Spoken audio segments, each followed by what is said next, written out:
मैंने सुना था एक नई घटना, एक पुरानी घटना। एक रेलगाड़ी के डिब्बे में कुछ युवक चढ़े,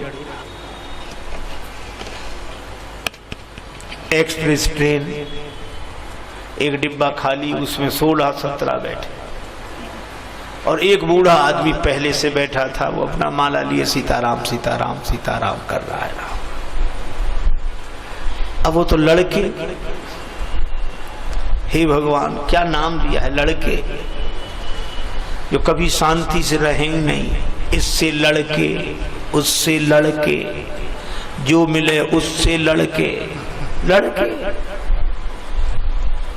और रेल में भी बैठे, बोले बड़े बोर हो रहे हैं,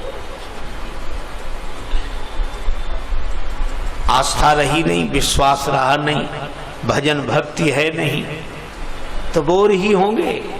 और मैं कहता हूं अगर विश्वास होता तो भगवान की भक्ति के रस में सराबोर होते, लेकिन विश्वास नहीं है इसलिए बोर होते हैं। तो क्या करें, रेलगाड़ी तो चल ही रही है, रोको। लिखा नहीं है 500 रुपए जुर्माना, 6 महीने की कैद या दोनों हो सकता है। तो कहा कि हम लोग 19-20 लड़के हैं, 500 रुपए नहीं जोड़ सकते। तो बोले पहले जोड़ लो फिर खींचेंगे जंजीर। 20 लड़के, किसी ने 100, किसी ने 200, किसी ने 500, किसी ने 50, 2000 रुपए इकट्ठे हुए और उन लड़कों में एक जो प्रमुख नेता था उसकी जेब में डाल दिए। वो बोला अब खींचो जंजीर, पहले तो लगेंगे नहीं पैसे, लगेंगे तो है तो हमारे पास। एक लड़का बड़ा चालाक, बोले अपना एक नया पैसा नहीं लगेगा। क्यों? बोले जंजीर हम खींचेंगे और नाम इस बूढ़े का लगा देंगे। अब वो बूढ़ा बेचारा अकेला बैठा, उसका इसका नाम लगा देंगे। तो बूढ़ा घबराया, उसने हाथ जोड़कर कहा कि बाबू हमने तुम्हारा क्या बिगाड़ा, काहे का हमारा नाम, भैया हमारा नाम ना लो, हमारा। बोले बड़ा मजा आएगा, ये गिड़गिड़ाएगा, बहुत अच्छा लगेगा, बहुत बढ़िया लगेगा। और जंजीर खींच दी, गाड़ी खड़ी हो गई, स्पेशल चेकिंग, वही लड़के बुला लाए, इधर आओ इधर। इस बूढ़े ने जंजीर खींची। अब बूढ़ा सोचे कि हम कितना भी कहें कि हमने नहीं खींची, तो ये 20 में अकेला, ये बंद कर लेना भैया लाइट जरा, बस अब ठीक है। तो वो बूढ़े को डांटकर अधिकारियों ने कहा कि तुमने जंजीर क्यों खींची? बोला साहब भगवान ने ऐसी बुद्धि दी उसे। बोला मजबूरी में खींचनी पड़ी। क्यों? हमारे पास 2000 रुपए थे, इन लड़कों ने छीन लिए, इसकी जेब में रखे और तो सामने ही रखे गए थे। तलाशी ली तो मिल गए, 2000 रुपए मिल गए बूढ़े को। ईमानदारी का जमाना। और लड़कों को डांट पड़ी। बूढ़े से कहा तुमने बहुत साहस का काम किया, धन्यवाद। लड़के सब पकड़ लिए गए। अब अगले स्टेशन पर गाड़ी रुकी तो लड़कों को पकड़कर पुलिस वाले जा रहे थे। अब बूढ़े की तरफ लड़कों ने देखा तो आंख दिखाए, हाँ ऐसे करें। बूढ़ा अपनी सफेद दाढ़ी पे हाथ घुमा के बोला ये बाल ऐसे ही थोड़े सफेद हो गए, बहुत देखे तुम जैसे। ये नई घटना। अब एक पुरानी घटना सुना। एक व्यक्ति ने कहा कि मैं अपनी बेटी का विवाह करने के लिए तैयार हूं, बारात आवे, लेकिन हमारी एक शर्त है, बारात में कोई बूढ़ा नहीं आना चाहिए। लड़के बोले बूढ़े करेंगे क्या जाकर, यही राम राम करो। कोई बूढ़ा नहीं गया। बारात जाने लगी, पर दूल्हे का जो नाना था बोला ना ना हम तो चलेंगे, ना ना। अरे कहा वो दिख गए तुम तो बारात वापस कर देंगे। नाना बोला तो ऐसे ले चलो कि हम दिखे नहीं। इंतजाम किया गया, पीछे जहां सामान रखा जाता है, नाना को सामान के बीच में छिपा के ले गए। कन्या पक्ष के प्रमुख ने अपना एक व्यक्ति भेजा, देखो कोई बारात में बूढ़ा नहीं आया। लोग देख कर गए कि नहीं आया। तो कन्या के पिता ने कहा कि बारातियों से कहो कि हम विवाह करने के लिए तैयार हैं, हमारी एक शर्त है, हमारे गांव के किनारे जो नदी बह रही, इस नदी में पानी की जगह शुद्ध दूध बहा दो, हम विवाह करने के लिए तैयार।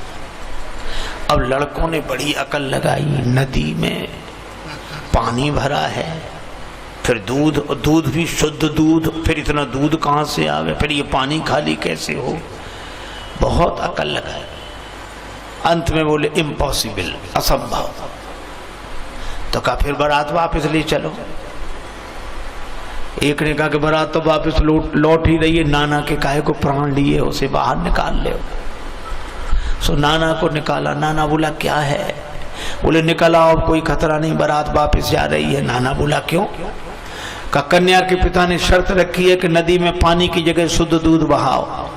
नाना मुस्कुराकर बोला छोटी छोटी बात में कई बारातें लौटती हैं। लड़के बोले नाना तुम्हारा दिमाग खराब, ये छोटी बात है, नदी में दूध। नाना बोला कोई बात नहीं, तुम अपनी ओर से संदेश भिजवा दो कि दूध हमारे पास तैयार है, हम नदी में दूध बहाने के लिए तैयार हैं, पर हमारी शर्त है कि नदी का पानी खाली तुम करा दो, दूध हम बहा देंगे।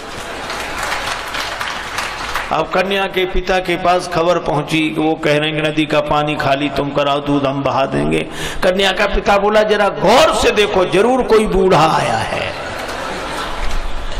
वृद्ध की बात माननी चाहिए, आयु का सम्मान करना हमारा धर्म है। एक गांव में लगी आग, सभी गए भाग। अब लगे आग तो रुके कौन, पर दो उस आग में जलने के लिए मजबूर, एक अंधा एक लंगड़ा। अंधा उधर ही भागता था जिधर आग लगी थी, उधर ही भागे, और लंगड़े को दिखाई पड़े आग पर, वो भाग ना सके। उसको लगे ये आग लगी, अब जाए कहां लंगड़ा, और अंधा उधर ही दौड़े। तो लंगड़े ने अंधे से कहा भैया तुम अपने कंधे पे हमें बिठा लो, पांव तुम्हारे आंख हमारी, दोनों आग से बच जाएंगे। और लंगड़े ने वैसे ही किया। अंधे ने लंगड़े को कंधे पर बिठाया, दोनों आग से बच गए। कहानी इतनी है, पर इस कहानी का संदेश बड़ा महत्वपूर्ण है। आज भी समाज में चारों तरफ अशांति की आग लगी हुई है, और अशांति की आग लगी हुई है, कलह क्लेश की आग लगी हुई है, राग और द्वेष की आग लगी हुई है। पर इस आग में दो जलने के लिए मजबूर हैं, एक युवक, एक अंधा और एक लंगड़ा। अंधा कौन, लंगड़ा कौन? अंधी जवानी और लंगड़ा बुढ़ापा। आज की अंधी जवानी और लंगड़ा बुढ़ापा। अंधा उधर ही भाग रहा जिधर आग लगी है, लंगड़ा भाग नहीं सकता। अगर आज ये अंधा लंगड़े को कंधे पर बिठा ले, आज की अंधी जवानी लंगड़े बुढ़ापे को कंधे पर बिठा ले, अनोखी आंखें वृद्ध की हों और उत्साह के चरण युवक के हों, तो आज भी समाज इस अशांति की आग से बच सकता है।